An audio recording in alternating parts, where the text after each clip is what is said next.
Welcome to the American Roundtable. I'm Al Spry. And I'm Bill Strickler. Well, you'll find the bottom line right here. It's the bottom line, and we are excited to have you with us again. We have a jam-packed show like we always do. We got a great guest, Howell Woltz. He's going to bring you some potent stuff about justice in America, how it ain't what it used to be, according to him. Well, we'll take a listen and we'll see what he's got to say. Also, Obama and Russian hacking. He's going to talk about that. Podesta, also we'll chime in on him and the Russian hacking story. Also, Podesta thinks we should fix the FBI, some serious issues there. And we will also have a little something on a guy named Tillerson, who just got picked by Trump to be Secretary of State. Some possible ties to Russia. Boy, like I said, it's a jam-packed show. I'm Al Spry. I'm Bill Strickler. We'll see you right back here on the American Roundtable on Tough TV and Tough TV 38. Welcome back to the American Roundtable. So, Al, things are happening in Washington and around the world. So let's talk about a little bit about it. Well, you were a bit irked, weren't you, about this Obama story? But let's kind of give you the context here. Obama's saying we will take action on Russian hacking, accusing the GOP of hypocrisy over Moscow interference. Same president who also said that really you can't rig a U.S. election, so Donald Trump should stop whining about it. He said that during a campaign stop, but perhaps things are different now. Of course, the Democrats lost, and they're just not taking it well, are they, Bill? You know, when I take a look at reported articles, that information that the Obama White House knew about the possible Russian hacking back in the summer of 2015, that's a year ago, Al. That's over a year ago. Why wasn't it brought out that there was going to be hacking, and why didn't we take safeguards to make sure that the election, that it wouldn't influence the election, if it actually did? I think you had a theory that was because Hillary was pretty much guaranteed to get the presidency at the time, right? Yeah, so it might be a plan B. It might be something to hold on to. So if Hillary did lose, then now we're blaming the Russians. But no one can prove this and to along Russians. those lines, here's the quote. When any foreign government tries to impact the integrity of our elections, according to the president, telling NPR, and we will at a time and place of our own choosing, he said. Some of it may be explicit and publicized. Some of it may not be. It sounds like the Russians are in the crosshairs of the U.S. government. It's clear that the hackers created more problems for the Clinton campaign than it had for the Trump campaign, Obama said. Though he didn't endorse the CIA's claim that Russia worked to get Trump elected, he made it clear he wasn't suggesting that the Trump campaign did anything more than exploit the leaks for its own benefit. According to the president, he accused the Republicans of hypocrisy, saying, "For most of my presidency, there's been a pretty sizable wing of the Republican Party that has consistently criticized me for not being tough enough on Russia. Some of these folks during the campaign endorsed Donald Trump, despite the fact that a central tenet of this foreign policy was we shouldn't be so tough on Russia." And that kind of inconsistency, I think, makes it appear at least that their particular position on Russia on any given day depends on what's politically expedient. Your thoughts on that quote? I still haven't seen any evidence one way or another, Al. So this could just be another smokescreen before Trump comes into office. Well, we'll have more on this on another show that we're going to be doing for you shortly. And we will kind of talk more about this Russia hacking ties and what John Podesta, the Clinton campaign chairman, has to say about it. More on American Roundtable. Welcome back to the American Roundtable on Tough TV and Tough TV 38 in the Orlando area. Great to have Howell Woltz calling in to us internationally. He wrote a book called Justice Restored, 10 Steps to End Mass Incarceration in America. Without further ado, welcome to the show, Howell. Thank you very much for having me on, Al. Well, why this book and why now? Well, we're in a crisis, actually, with just 5% of the world's population. The United States has 25% of its prisoners, so we are statistically so far out of any historical norms that I wonder if we can restore justice. We have too many laws. Due process is basically a thing of the past. Our guaranteed rights are not guaranteed anymore. And in my lifetime alone, I'd watched the first, second, fourth, fifth, sixth, and eighth amendments all but disappear. So it's time that the American people woke up and said we've had enough. Well, this is quite an accusation. Why haven't we heard more about this, do you think? Well, we only have five main media outlets remaining. I don't know if you ever read Ben Bagdikian's book about the media monopoly, but I remember reading the first copy in '82 when he wrote the first version, and he was screaming because we had only 50 media outlets left, and now we're down to five. So I think that serious news is hard to gather and expensive to gather, and it's uncomfortable to disseminate when your big concern is your next merger with the remaining few, not telling the stories the public need to hear. But when you have set a record and no thug or tyrant has ever put more of their own people in prison in world history, it's time to start talking about what's in the closet. And I'd like to just mention as a collateral of this 25% of the American population now having a criminal record, according to the Department of Justice, they've also been disenfranchised and lost their rights. When you have that big scarlet F on your chest in America now, you can't vote. You can't defend yourself or your family. You're forced to pay for programs that the government requires you to pay for, but you can't access because you have a criminal record. So it's, we're brought up to believe we have the best justice system in the world, and I think we did, but statistically now it may be the world's worst. We have more laws, harsher sentences, higher conviction rates than anybody in the world. Yeah, this is Bill. To bring up your point about five media outlets, if anybody comes up with any news that is different than the five, now it's being played as fake news. So you really don't know what the real story is or the real facts are when only five players control everything.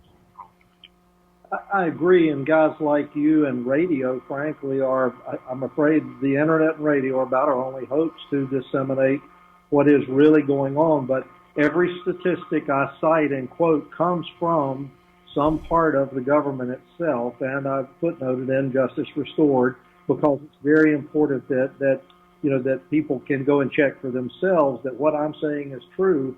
And the FBI and Department of Justice admitted last year, after they got caught so many times, that in an independent review it was found that their elite forensic units had faked the evidence, quote, in almost every trial over a 2-decade period. I'm not the one saying that. That's the DOJ and the FBI admitting that they fake evidence to get convictions. And I guess what really startled me, and I just felt like I had to write Justice Restored, was when a study of 23 years of death penalty cases by the courts themselves proved that they got it wrong 82% of the time. Now that's when they're killing people, so you can imagine how sloppy they are when death is not the outcome. But this study is tabulated by Columbia Law School, not me, but it was the courts themselves at federal and state level that went back to 5,760 capital trials. Let's pick up on that thread, and we'll tell your story right after this. But Hal Woltz, who wrote a book called Justice Restored. More on this in our next segment on American Roundtable. Welcome back to the American Roundtable on the Tough TV network and our friends at Tough TV 38 here locally. I'm Al Spry. And I'm Bill Strickland. Happy to have Hal Woltz on with us. Hal wrote a book called Justice Restored, 10 Steps to End Mass Incarceration in America. Hal, you are actually calling us from another country outside the U.S. Why is that?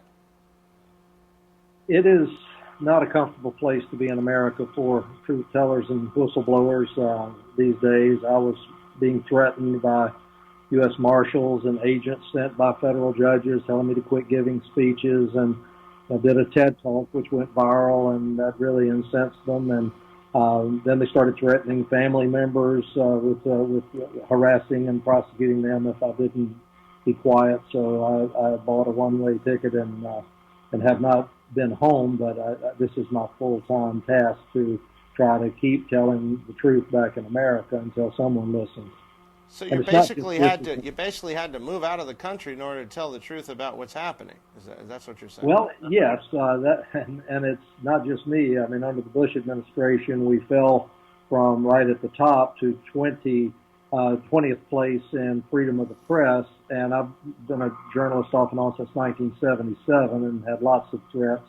And under the Obama administration, we've dropped another 29 places to 49th out of 150 countries that claim to have a free press. So it's not one party. It's just that the party's over for telling the truth there. Unfortunately, if you're talking about the government.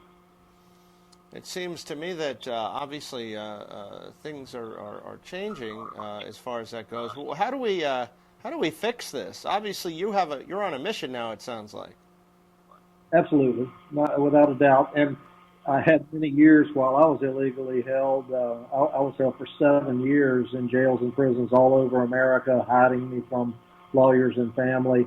And I was never convicted in or by any court of jurisdiction of any crime. But it gave me the opportunity to meet thousands of others who were being wrongly treated. And I worked on a lot of cases, over 400 criminal cases, got several men freed because their lawyers are scared to do anything for them or they are harassed. So I got a very good taste of it, and they can't tell me I don't know what I'm talking about because I experienced it, kept records. And my first book about that experience was vetted by a federal judge, and he wrote the foreword, so they haven't been able to challenge my facts, just that they want me to not tell them.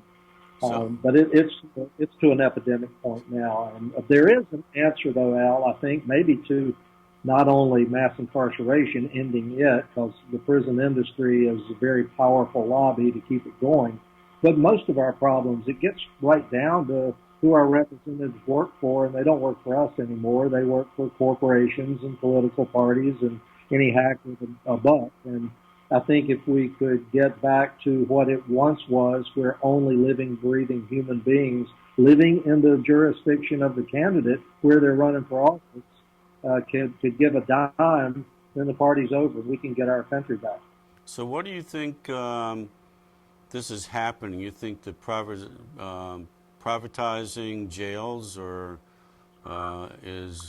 which is really now a business, the more people go to jail, the more restitution they have to pay, or the more business for the different prisons? I mean, what do you think is the motivation for this? Well, it's a huge industry. As the Attorney General recently announced, that we're spending $80 billion a year keeping Americans in prison, spending $270 billion a year putting them there. And every one of those dollars on the prison side goes to some contractor who's selling them sheets or whatever. But what I was shocked to find, and you may not know, most Americans don't because it's pretty well kept secret, but on every one of these prisons, you're going to find some private company running an operation making goods made in America, but it's basically by slave labor. And the ones I've tracked down and actually saw some of these operations as one illegally held, IBM, Boeing, Motorola, Microsoft, AT&T, Wireless, Texas Instruments, Dell, Honeywell, Hewlett-Packard, Nortel, Lucent, 3Com, Intel, Northern Telecom, Nordstrom's, Revlon, Macy's, Pierre Cardin, Target stores, on and on and on. This is hold that thought. We'll be right back with a little bit more. It sounds like it's not just license plates anymore. But we're here with Howell Woltz. No. Justice Restored is his book. We'll have more for you right here on the American Roundtable. Welcome back to the American Roundtable with an international guest that we have on today, which knows the story from the inside, I guess you can say, Al. That's right, Howell Woltz, Justice Restored, 10 Steps to End Mass Incarceration in America. Thanks for spending some time with us, Howell. Your story sounds incredible to me, and not that I don't believe you, but it it's not what we're also always hearing, about justice in America. What do you think? What do you think was the catalyst, and how do we fix this? Assuming everything you're saying is, of course, according to Hoyle. Well, the way to fix pretty much everything in America is, as previously mentioned, to get our representatives serving us again instead of corporations, unions, PACs, and political parties. And if we could pass just one law so that a citizen is defined as a living, breathing human being, then the game is over. They'll be worried about what people on Main Street think, not what K Street lobbyists think in D.C. So that's the ultimate answer. They will no longer have any incentive or reason to pass 314,000 criminal statutes to send people to the plantation anymore, and they'll have no reason to spend that money so improperly, $350 billion doing it. So I think that we can get our country back in many ways, not just this issue, with that one simple change.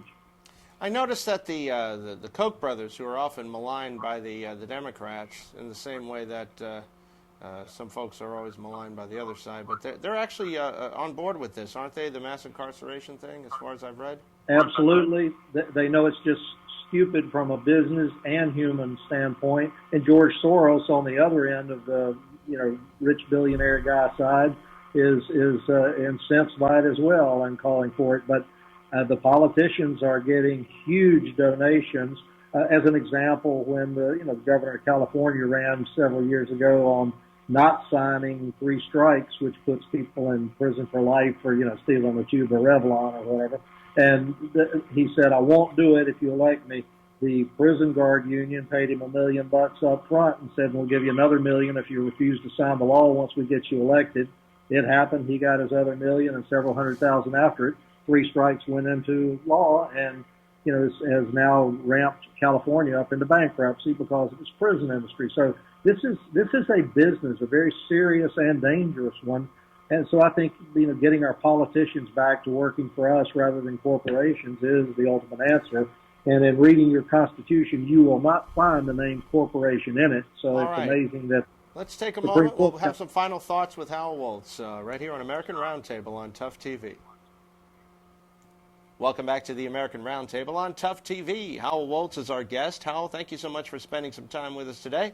Some very interesting points you're making. What did you think of the 2016 race and the way it turned out for Donald Trump? Is that a good thing or a bad thing for your cause? Well, I didn't know whether to believe it when my brother first told me the candidates, either of them, frankly. One was tainted and one I thought was not serious, but I'm an optimist by nature, and this guy's a businessman. He's going to look at the numbers and say, wait a minute, we're putting all of these millions and millions of people who could be paying taxes in prison for, marijuana and stealing deodorant. This is crazy. So I'm hoping maybe the fiscal imprudence of what we're doing will strike his heart, and I don't know, he may surprisingly be the man to change all this. I'm very hopeful, and writing letters and sending books to his staff, some people whom I've known for most of my life. So, I don't know. I'm an optimist. I think he may actually surprise us all. Yeah, I heard from Roger Stone, who's a longtime friend of Donald Trump's. We've had on the show a few times. He's a longtime political operative. He believes Donald Trump is the first independent president that we've had since Kennedy. That everyone else has kind of been beholden to. You were calling it special interests. There's other terms, I guess, but he says he's very hopeful with the Trump presidency as well. Your thoughts on that?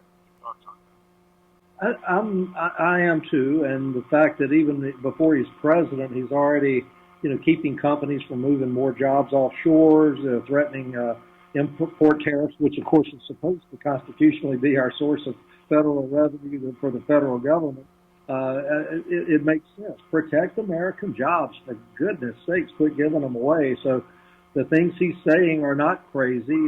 Limit people who want to come in and kill us and hate our way of life. That's not stupid. That's pretty smart, actually. So I'm optimistic. All right. Well, any final thoughts? We have about 30 seconds. Yeah, Yes, I would just like to quote Thomas Jefferson on that funding issue.